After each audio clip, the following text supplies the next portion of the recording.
We're back with part 3. Invasion Shoot, YouTube/invasionshoot.com, correct? Sure. Sweet. They already know the address because they're here. Yes. This brings us from female to a style that can be kind of classified 2 ways, and that's cruiserweight.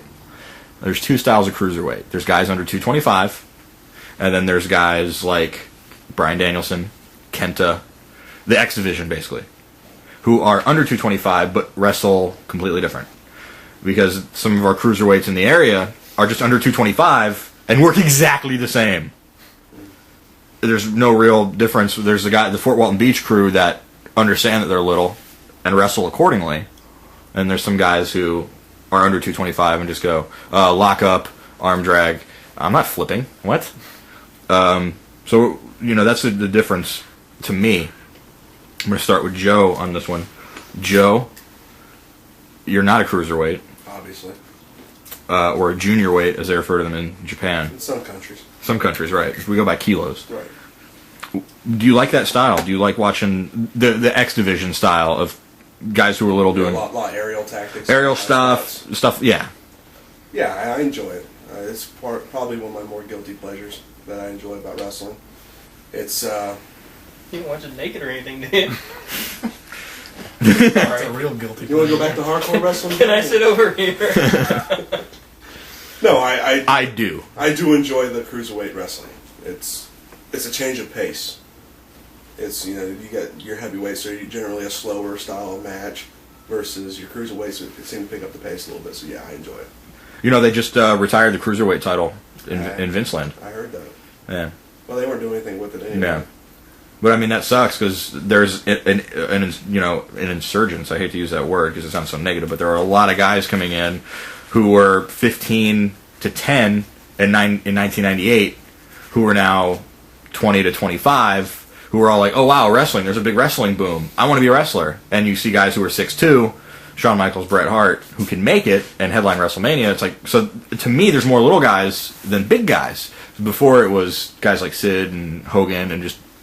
Now it's like, no, they went the other direction with it. And all those kids who watched it then are now able to wrestle. Right. Do you think they don't focus it enough on the bigs? Now, they don't. WCW really focused on the cruiserweight division with the Lucha Libre and the Luchadors, as well as, your Billy Kidmans and your Lash LaRue's and your Norman Smileys. Norman Smiley, right. And to me, I think once Vince pretty much took over wrestling, it was kind of a forgotten art. I mean, it was mostly, about, like we said before, about your Playboy matches and your and your John Cena's 5 moves of doom. Maybe because they're not a draw. I don't think so. I mean, I seriously remember a lot of people talking about the cruiserweights back when WCW had it, because they had their own story. The cruiserweight belt seemed to mean something in WCW. That's probably one of the things I enjoyed most about it was. You had your stages of WCW. You had your cruiserweights, which are usually in your first hour. You had your mid-card, the U.S. title and TV title is your second hour. Then you had your heavyweight, which was pretty much the Hulk Hogan hour after that. Right. So, you got to see a lot of stuff, and it was a lot of fun watching WCW back then when they focused on it. And the other two jump in anytime. This is an open Joe, question. Don't you think Vince knows what he's doing and he's a great man? But he I was could just, actually work there one day. I was just going to say that. I can't, but you still can. What I was going to say was the first hour was unopposed. So they did not put that style of wrestling unopposed. They went unopposed. So the people who watched it had to watch it if they liked wrestling. Yeah. The minute they went head to head, it was, let's bring out Hogan for a 20-minute promo because maybe they don't draw. And you know me. Anybody who knows me knows I have a rock hard man boner for that style of wrestling. Yeah. But is it kind of one of those things where in the bigs everybody's a big comic book? They're bigger than life. They come through your TV. Guys who are 5'9" don't do that, with the exception of Rey Mysterio, because he's... Well, Rey Mysterio... Well, that's why they put the mask back on him. They made him a comic book character. Cartoon. I think CM Punk's disproving that as we speak. I don't think he's wrestling that style. His rise. What? Yeah, he's more of a strong style Japan, Yeah, but he still does all the flippy flying and the... Now you got your Paul London and your Brian Kendrick for that. Oh, yeah.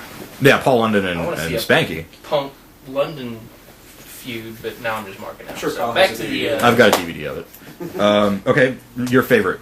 Favorite cruiserweight? Well, before he bulked up, Eddie Guerrero. Really? phenomenal in my opinion. Probably one of Smooth the as best. silk. Yeah, it's just What about when he was still a junior Morofuji? more Fuji. He was a junior. Yeah, he's probably one of my favorites to this day too. He's an up-and-comer. A lot of people may not know about him. Look up Neomochi Marufuji on Google and YouTube. You'll enjoy him.